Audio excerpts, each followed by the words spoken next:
Welcome to the topic master. तो कैसे हैं आप सब। आज का हमारा टॉपिक है क्रॉसिंग ओवर। आज हम क्या देखने वाले हैं, क्रॉसिंग ओवर देखने वाले हैं, जो कि जेनेटिक्स का टॉपिक है, लेक्चर नंबर 10।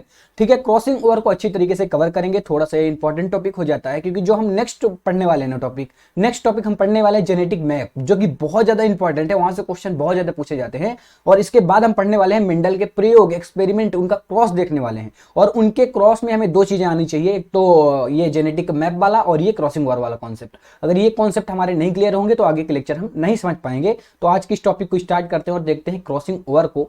तो यहां पर दो गुणसूत्र आपको देखने के लिए मिल रहे होंगे। मैंने इसको एक को ब्लू और एक को रेड रखा है। ठीक है, अगर मैं इनके भुजाओं की बात करूं तो ये वाली भुजा कौन सी होंगी जो कि आपस में सेम सेम है। ये क्या है, ये सिस्टर क्रोमेटिड्स है, सिस्टर क्रोमेटिड्स है। और अगर मैं इसकी बात करूं, एक ब्लू वाले की बात करूं और एक रेड वाले की बात करूं, तो ये आपस में क्या है, ये आपस में नॉन सिस्टर है कि नहीं है, ये आपस में नॉन सिस्टर क्रोमेटिड्स है कि नहीं है। बिल्कुल सही है। आपको ये तो पता ही होगा कि सिस्टर क्रोमेटिड्स क्या होते हैं, नॉन सिस्टर क्या होते हैं। ठीक है, अब क्रॉसिंग ओवर में होता क्या है बच्चा, जब क्रॉसिंग ओवर होनी होती है ना, तो एक गुणसूत्र की जो नॉन सिस्टर वाली सेल्स दिख रही हैं, ये आपस में कुछ ऐसे जुड़ती हैं। सामने आपको डायग्राम में दिख रहा होगा, ये आपस में कुछ ऐसे जुड़ती हैं और ये जुड़ रही हैं। जिस स्थान पर ये जुड़ती हैं उस स्थान को हम बोलते हैं कायस्मेटा। क्या बोलते हैं बच्चा, कायस्मेटा बोलते हैं। ये कायस्मेटा जो टर्म है ये हमारे लिए इंपॉर्टेंट है। तो जो गुणसूत्र होते हैं उनका विनिमय कहां से होता है, तो कायस्मेटा वाले स्थान से ही होता है। अब ये आपस में जुड़ चुकी हैं। अब होगा क्या, अब होगा ये कि अगर आप नेक्स्ट डायग्राम में देखेंगे तो जो ब्लू वाला हमारा गुणसूत्र था उस पर हल्का सा रेड कलर वाला आ चुका है।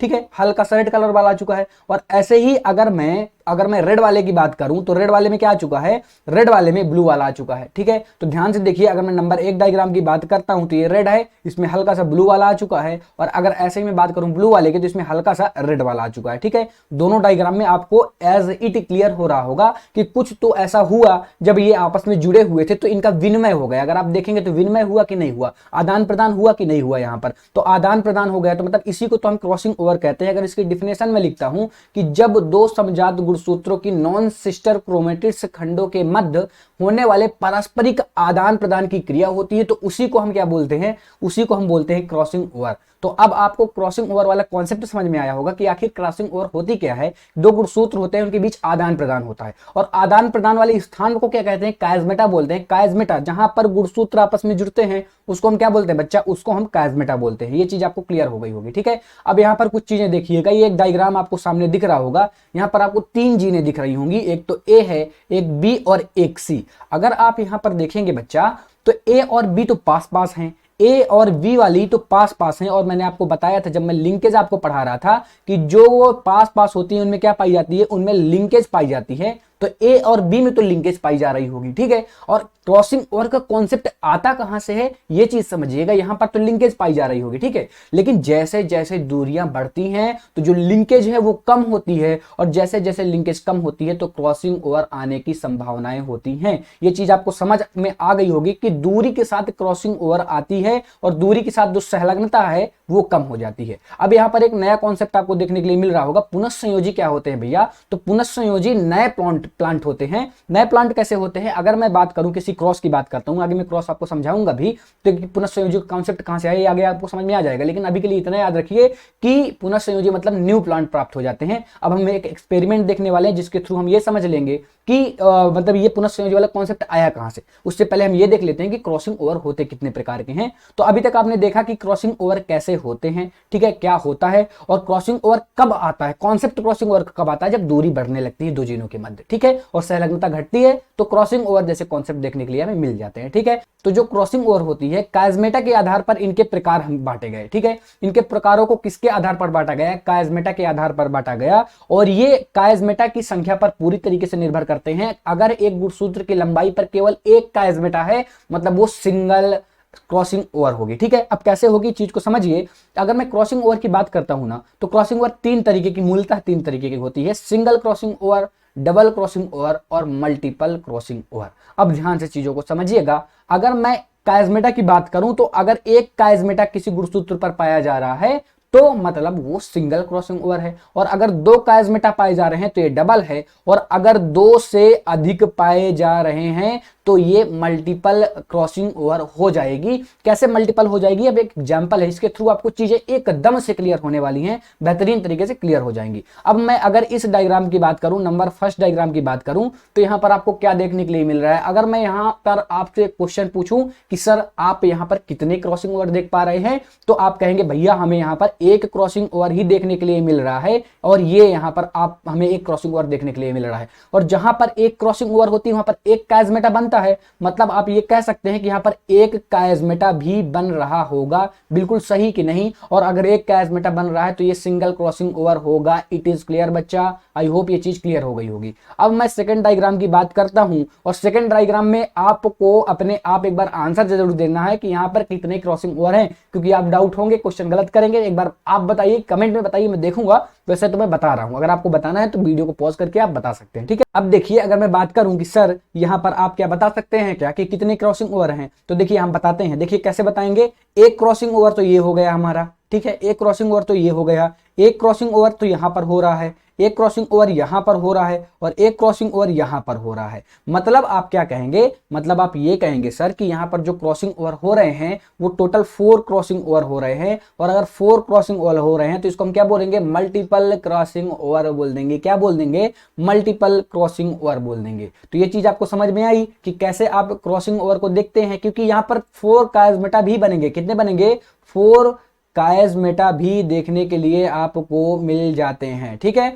अब ये चीज समझ में आई आपको, क्रॉसिंग ओवर वाला कॉन्सेप्ट समझ में आ गया, उसके एग्जांपल भी समझ में आ गए, और उसका हमने ये भी देखा कि उसके प्रकारों को कैसे बांटा गया है। अब ये देखिए उसका प्रयोग देखिए, यहां से आपको पुनः संयोजी वाला कॉन्सेप्ट समझ में आएगा, ठीक है। अगर हम प्रयोग की बात करते हैं तो उद्यान मटर पर इसका प्रयोग किया गया, ठीक है। उद्यान मटर पर क्रॉसिंग ओवर देखी गई। उद्यान मटर के 2 कैरेक्टर लिए गए, एक तो पुष्प का रंग लिया गया, एक तो पराग कणों की आकृति ली गई। क्या लिया गया, एक तो पुष्प का रंग लिया गया, एक तो पराग कण की आकृति ली गई। पुष्प के रंग में हमने रेड और ब्लू लिया। क्या लिया, रेड और ब्लू लिया। ब्लू प्रभावी था और रेड अप्रभावी था। इसी तरह हमने पराग कणों की आकृति में लॉन्ग और राउंड लिया, जिनमें लॉन्ग प्रभावी और राउंड अप्रभावी था। अब इस क्रॉस की बात आती है तो इस क्रॉस को हमने पहले भी समझ रखा है बच्चा, इसलिए मैंने इस क्रॉस का ज्यादा कुछ यहाँ पर एक्सप्लेन नहीं किया, डायरेक्ट क्रॉस दे दिया है। जब मैं सिस अरेंजमेंट पढ़ा रहा था, जस्ट इसके पिछले वाले वीडियो में हमने इस क्रॉस को अच्छी तरीके से समझा था, डिटेल में समझा था। अब मैं इस क्रॉस का मतलब समझाने जा रहा हूं आपको। अगर इस क्रॉस की बात करते हैं तो हमने इस क्रॉस को समझा था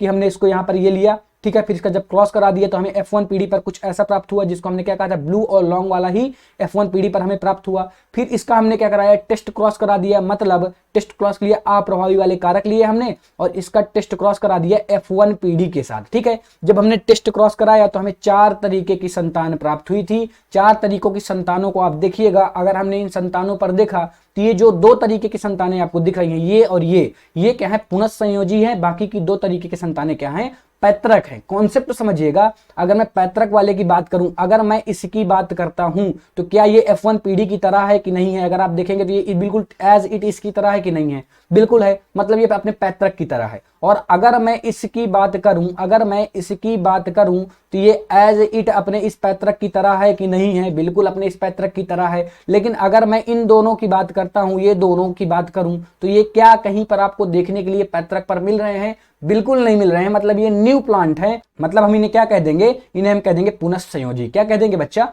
पुनः संयोजी। तो आपको ये कॉन्सेप्ट समझ में आ गया होगा कि पुनः संयोजी का कॉन्सेप्ट कहां से आया। देखिए जब लिंकेज हुई, अब अच्छी तरीके से चीजों को समझिएगा, जब लिंकेज हो रही थी तब जीन पास पास में थी, बिल्कुल पास पास में थी। जैसे जीनों के मध्य की दूरी बढ़ी, जैसे जीनों के मध्य की दूरी बढ़ी तो वहां पर क्रॉसिंग ओवर देखने के लिए मिली, और जिसके कारण सहलग्नता घट गई, ठीक है। और क्रॉसिंग ओवर जहां पर देखने के लिए मिली तो वहां पर आपको पुनः संयोजी देखने के लिए मिल जाएंगे, क्योंकि क्रॉसिंग ओवर में ज्यादातर चांसेस रहता है कि पुनः संयोजी हमें देखने के लिए मिल जाते हैं। आई होप ये सारी चीजें आपको बेहतरीन तरीके से कवर हो गई होंगी। अब एक पॉइंट आता है, यहां पर एक नोट है जो कि it is the very important note, इसको थोड़ा सा आपको समझना पड़ेगा। मैंने पूरा कंप्लीट नोट लिख दिया, अच्छी तरीके से समझा भी दिया है। अब देखिएगा, अगर मैं बात करूं पुनः संयोजी की तो इनकी संख्या, इनकी आवृत्ति कभी 50% से ज्यादा नहीं हो सकती है। भैया क्यों नहीं हो सकती 50% से ज्यादा, तो अगर मैं इस गुणसूत्र की बात करूं, इस गुणसूत्र को आप ध्यान से देखिएगा, अगर मैं इस गुणसूत्र की बात करूं तो मैंने आपको क्या बताया था, ये वाली क्या होती है, ये वाली सिस्टर सेल होती हैं,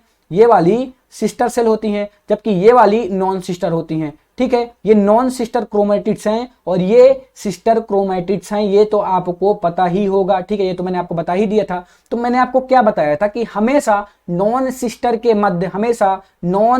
के मध्य कायस्मेटा बनता है, वहीं से विनिमय होता है, और क्रॉसिंग ओवर जो होती है वो हमेशा किस पर होगी, नॉन सिस्टर क्रोमेटिड्स पर होगी, नॉन सिस्टर क्रोमेटिड्स पर ही क्रॉसिंग ओवर देखने के लिए मिलती है। और क्रॉसिंग ओवर से ही तो पुनःसंयोजी हमें देखने के लिए मिले, मतलब जो पुनःसंयोजी हैं वो कभी 50% से ज्यादा इसलिए नहीं हो सकते क्योंकि जब भी क्रॉसिंग ओवर होगी तो क्रोमेटिड्स की चार भुजाओं, क्रोमेटिड्स की अगर मैं इस गुणसूत्र की बात करूं तो इसमें चार चार भुजाएं हैं, चार चार भुजाओं में से केवल दो भुजाएं ही साथ में आ रही हैं। अगर आप इसकी बात करेंगे तो यहाँ पर दो भुजाएं तो साथ साथ में हैं, लेकिन दो भुजाएं बिल्कुल अलग हैं। मतलब जो क्रॉसिंग ओवर हो रही है वो तो केवल दो भुजाओं में ही हो रही है, और अगर दो भुजाओं में हो रही है तो उसकी आवृत्ति कभी भी पुनःसंयोजक की आवृत्ति 50% से ज्यादा नहीं हो सकती, क्योंकि अभी भी दो भुजाएं अपनी सहभागिता नहीं दिखा रही है। ये चीज आपको क्लियर हो गई होगी। यहाँ पर जस्ट मैंने ऐसे ही पॉइंट भी लिख दिया है, पॉइंट आपको एज इट रख लेना है, ऐसे ही समझ लेना है। आई होप ये सारी चीजें आपको क्लियर हो गई होंगी।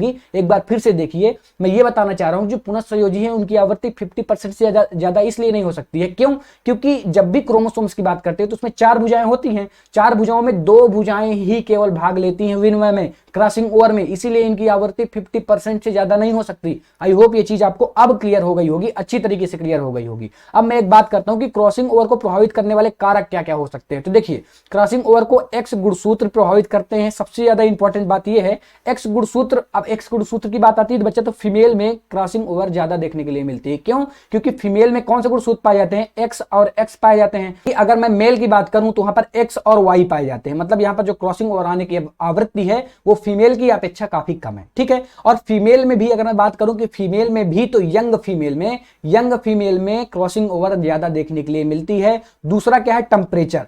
टेम्परेचर में क्या रहता है, या तो बहुत ज्यादा टेम्परेचर रहे या तो बहुत कम टेम्परेचर रहे, दोनों ही अवस्थाओं में आपको क्रॉसिंग ओवर देखने के लिए मिल जाएगी। और दोनों ही अवस्थाओं में जो क्रॉसिंग ओवर होती है वो इंक्रीज होती है। क्या होती है? इंक्रीज होती है। अब एक्सरे की बात करें तो एक्सरे में भी क्रॉसिंग ओवर इंक्रीज होती है। अगर आप ज्यादा एक्सरे करवाते हैं तो जो जीन के मध्य की दूरियां हैं वो बढ़ेंगी, और जीन के मध्य की दूरियां बढ़ेंगी, लिंकेज घटेगी, क्रॉसिंग ओवर आएगी और अपना प्रभाव दिखाएगी, ठीक है। ये चीज समझ में आई। आपको पता होगा कि जो उत्परिवर्तन की बात आती है ना, उत्परिवर्तन, म्यूटेशन, तो म्यूटेशन कहां से आ सकता है, एक एक्सरे द्वारा भी आ सकता है। उसका रीजन क्या है? रीजन यही है, म्यूटेशन का मतलब है नए लक्षण व्यक्त होना, और रीजन यही है बच्चा कि जीनों के मध्य की दूरी बढ़ रही, संलग्नता घट रही, क्रॉसिंग ओवर बढ़ रही, नए लक्षण आ रहे हैं। ये चीज आपको समझ में आ रही होगी।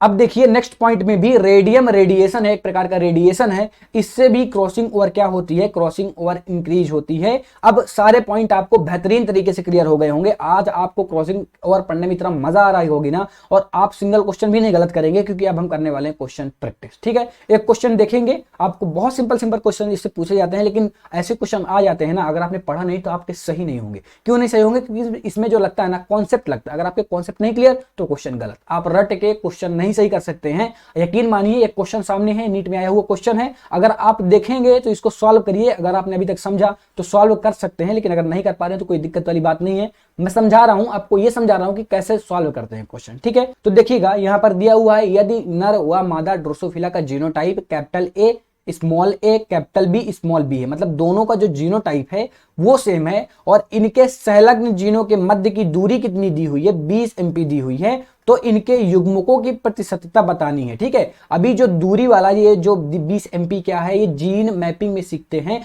जीन मैपिंग नेक्स्ट लेक्चर रहेगा छोटा सा, जो कि इसके बाद आने वाला है। नहीं भी आता तो कोई दिक्कत नहीं, मैं आपको समझा दूंगा यहाँ पर थोड़ा सा, जो इस क्वेश्चन के लिए इंपॉर्टेंट है। अब देखिए, अगर मैं नर ड्रोसोफिला की बात करता हूं, किसकी, मेल की बात करता हूं, तो यहां पर मैंने वैसे ही क्रोमोसोम बनाकर और वैसे ही जीनोटाइप क्या किया, स्थित कर दिया। यहां पर अगर आप देखेंगे तो दोनों जीनोटाइप आपको देखने के लिए मिल जाएंगे। कुछ ऐसा नर का है, ठीक है, और ऐसे ही सेम एज ऐसे ही किसका है, सेम एज ऐसे ही किसका है, फीमेल का है, ठीक है। ये चीज आपको समझ में आई। दोनों का जीनोटाइप जो है वो सेम है, बिल्कुल सेम है।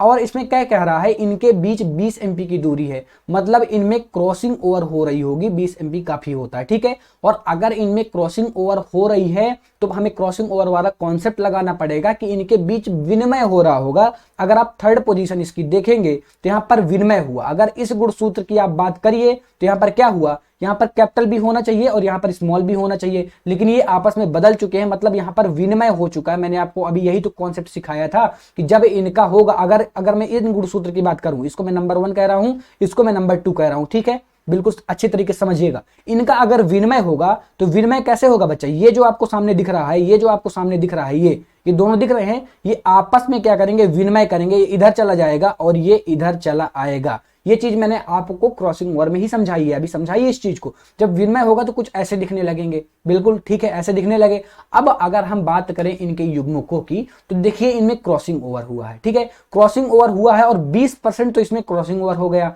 कितना, 20% तो इसमें क्रॉसिंग ओवर हो गया। मतलब जो इनके युग्मक बन रहे होंगे वो कितने बन रहे होंगे, वो 80% युग्मक देखने के लिए आपको मिल जाएंगे, 40-40%, ठीक है, क्योंकि 10-10% तो क्रॉसिंग हो जाएगी। ये चीज आपको समझ में आई, ये चीजें आपको क्लियर हुई। तो आई होप ये जो क्रॉसिंग ओवर वाला कॉन्सेप्ट है आपको अच्छी तरीके से क्लियर हो गया होगा, कोई प्रॉब्लम नहीं होगी। बाय द वे अगर आपको कोई प्रॉब्लम होती है तो आप एक बार कमेंट करके जरूर बताएं। वीडियो अच्छा लगा हो तो लाइक एंड सब्सक्राइब करें। Thank you so much for watching, tata bye bye.